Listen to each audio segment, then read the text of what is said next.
Hey, good afternoon, everybody. My name is Dante, and my project's going to be on predicting box office gross based on movie stars, movie directors, and movie producers. So I figured I would, get started. So just wanted to do a quick background. Obviously, we all know movies. We go to movies; they're a centerpiece of our pop culture, as well as a centerpiece of, you know, the financial aspect of our world with regards to making money at the box office as well as making money to make all of these movies as well. Every year, films are released. They're kind of judged on critics. That's why we have the Oscars. That's why we have the Golden Globes. However, they're also judged on a metric with regards to box office gross.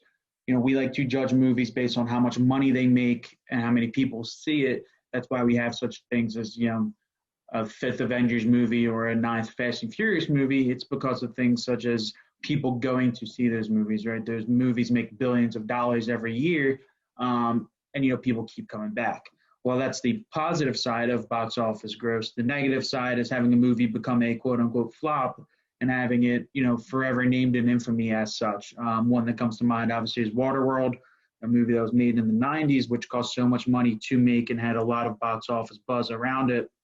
Kind of fell short on projections and is forever known as being one of those box office bombs. So we use the box office gross to kind of determine which movies we decide to see more of, as well as which movies we decide we do not want to go see. So this is kind of just a fun little top 10 list with regards to the box office top 10. As you can see, there are a lot of names on there that many people have seen and a lot of names that are sequels, which kind of takes up 7 of the 10 movies are sequels to originals. I think one key observation I made here, and I'll talk to later in my data set, is 8 of the 10 movies were made between 2010 and 2019. Now that could be because of a lot of different reasons, but it is something when looking at my data set I wanted to examine. So I will get more into that later. But first, we're going to analyze the data. So I used the Hollywood data set that was in the folder. This data set came with a lot of different metrics to measure. The one I was most curious on, whether it be, I know genre was in there, year was in there. The one I was curious on was there was a star value metric of cast, director, and producer, and it was broken up into different score categories. So there's a score category, less than 1.2, and between 1.2 and 2.2, between 2.2 and 3.2, and then greater than 3.2. I was really interested to see how those score categories for each of the three, cast, director, and producer, related to box office gross. So, how much of money a movie makes at the box office. I wanted to see how that related to those three categories and kind of, the scores for all three of those categories.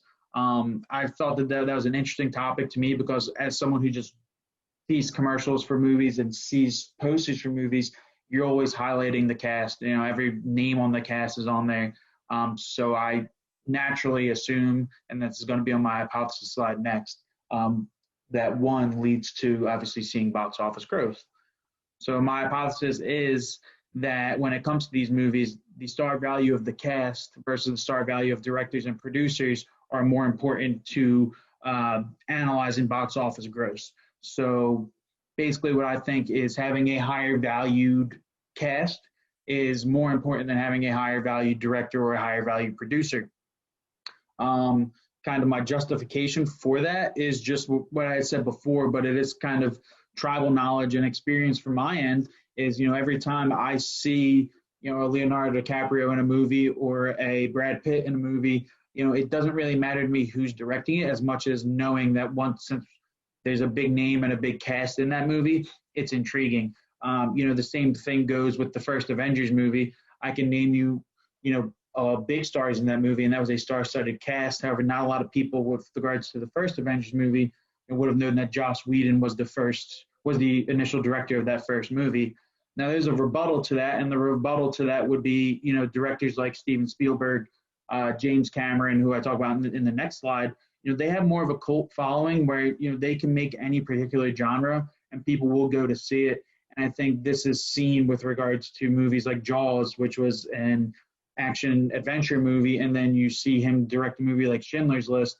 And I mean, people still go to see those movies. And I think it mainly because it is Steven Spielberg. So that has an effect as well. And here it is, continuing on, looking at that top 10 list again, a lot of those are an A-list cast in those movies. You have the Robert Downey Jr.'s, the Vin Diesel's, Chris Pratt, and the casts are very strong. However, looking at those movies off the top of my head, I can only tell you, two of the directors that are on there consistently. Obviously, James Cameron with 2 of his movies and J.J. Abrams. So I think that this justification in real life kind of leads into why I think this hypothesis is going to end up like it is. And that is because, if you were to ask me, do you want to see this movie because, Samuel L. Jackson, Scarlett Johansson, Robert Downey Jr., and Jeremy Renner are in it, I'll probably say yes versus, hey, do you want to see this movie because Joss Whedon was directing it?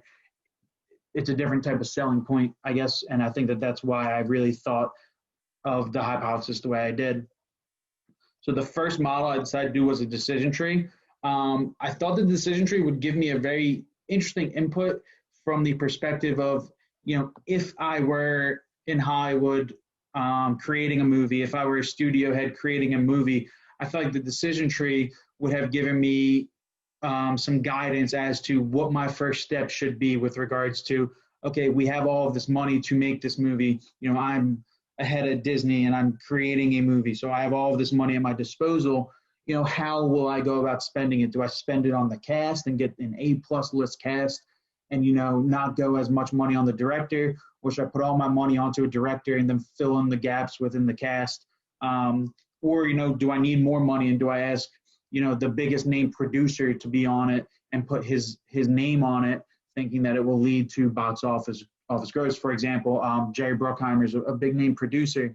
Do I put his name, do I attach his name to this product and hope that it leads to box office gross? So the decision tree for me, it laid out where my starting point should be and which variables should be the most important. And as you can see, based on this decision tree, it kind of cut it up between cast as in greater than 3.2 and then cast anything less than 3.2. So greater than 3.2 is on the left side of the screen here, and then less than 3.2 on the star value cast is on the right side. And as you can see, the darker colored squares do follow that star-studded cast. So what this tells us is box office gross does follow the level of the cast versus, hey, if we get a lesser value of a cast, but instead we go with a, higher level director. So that's kind of what this one high levels in this decision tree. And you can see it again on slide 10. You can see the variable importance. Star value cast is clearly the most important, followed by director and producer. So the decision tree, what it told us in interpreting that is, when we go to make a decision to make a movie, the cast is probably the most important, not probably, the cast is the most important variable to take a look at with regards to director and producer. The second model I wanted to look at was the linear regression model. I wanted to look at a linear regression model because I wanted to see the effects of these variables with regards to predicting box office growth. So if I want to predict just how much money I will make off of this movie, based on, if I have a A-list level cast or a B-list level cast, but an A-list level director, I wanted to be able to see if I put this in a linear regression, can I forecast the level of box office success? So here's in a linear regression. One of the things you could see first on the residual plot there are some outliers. I will talk to those in a little bit, as well as in the assessment plot, you do have some gaps in the lower 20th percentile and the upper 80th percentile. And those, would account for those movies that did above and beyond some of those projections that we have for that. But going to these linear regression stats, the R-squared value at 0.2927, and then you look at the p-values for cast, director, and producer. So cast and director are less than 0.0001, or sorry, 0.0001, and the producer's 0.033. So what we can do with this, what we can make of this is, based off of that, we could assume that obviously cast and director do lead to box office success more than producer. While producer still can lead to that box office gross success, that variable is not as strong with regards to that p-value. So we do not hold it in as high as regard as we do for cast and director, but all three are significant still. Producer just being the least significant of the three. So based on this observation, again, what takeaways that there are some gaps in that assessment plot, um, as well as with box office gross with the p values. We can see that all three p values are going to be significant. The model comparison based on the two, I really thought that the decision tree was better to use than the linear regression model. I really just think this because, as again, working in Hollywood, if I were to work in Hollywood, using a decision tree would be good to figure out, okay, where should I spend my money to get the most box office gross that I can? Like, where is the best place to spend this money to make sure that I am, making the most out of this movie? So I think the decision tree paints a good roadmap for you to go forth and go forward, into the future, into making that movie.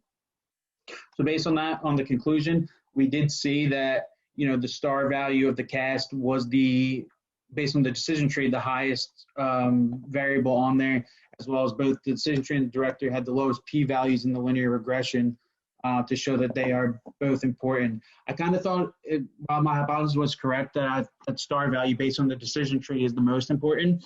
I thought with regards to the p-value, the star value of the cast would have been substantially less than both director and producer. However, it was just less than the producer. But the decision tree, I thought, really painted a good picture of the point, as in, if you're going to make a movie, go all in with the cast. With that, though, there are some lurking variables I did want to talk to, one of which was obviously how good the actual movie was based on critic reviews was not in there in the data set. So word of mouth is a very good marketing tool, and you can have the best cast in the world, but if the movie is not that good, then that is an issue as well. And like I had mentioned above, we had seen the top grossing movies come out between 2010 to 2019. Now, this data set took data from 2000 to 2010, but with that, there was still increased ticket prices and inflation seen from 2009 or 2005 to 2010. So I wanted to look at only 2000 and 2005 to see if that paints a better picture of the correlation between the three variables with regards to that. And as you can see, if we're only looking at 2000, 2005, we do see some of the gaps in this assessment plot do get closed, as well as some of those outliers up here do go away. So based off of that, here are the numbers again. So that R-squared number does increase, and the producer p-value does decrease. So we can see that the producer variable does become a bit stronger with regards to the shortened time frame. And that's just something I want to look at, because knowing movies, with ticket prices being what they are now, it's not fair to look over a decade and, compare movies apples to apples. So I thought 2000, 2005 would give us a better comparison of how important these variables are. So I wanted to take a couple minutes to just talk about the decision making. So based on this study, I already talked about, if I was a studio head, kind of the decision tree would lead my decision making.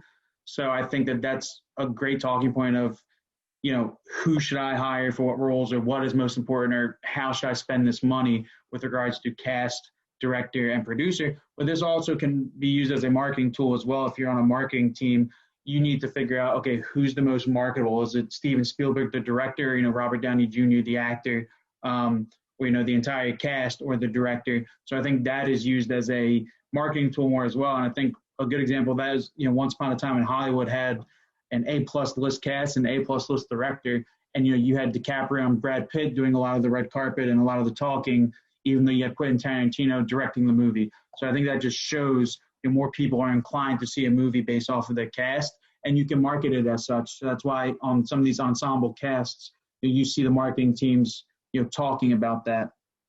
And finally, kind of the future of the box office. So right now with COVID-19, the box office is pretty murky with regards to people going out to the movies and spending money on movies. So while the box office success won't be a measure anymore, we can translate box office success to also include streaming success at home with regards to Netflix or any other format. So Netflix, Disney Plus, and Hulu, instead of box office growth, they would see a growth per streams per household, as well as streams per week with regards to the movies that they make. So the same study can be done with regards to making sure that it includes streaming instead of just box office. And again, the same takeaways can be had with regards to that. So you look at you look at back in March of 2020, Extraction was a movie that starred Chris Hemsworth that debuted on Netflix and broke a lot of records with regards to streaming. And also, The Irishman was a movie, obviously, that was hugely popular because it had an A-plus list cast. So if you're making a movie that's not going to the box office, you can still use the same roadmap on the decision tree, except switch box office with a number of streams, and it will give you the same result. And I think another one that really hammers this point home was a Project Morning Show on Apple TV Plus. It starred Jennifer Aniston, Steve Carell, and Reese Witherspoon, and that was a show with obviously a very star-filled cast in it.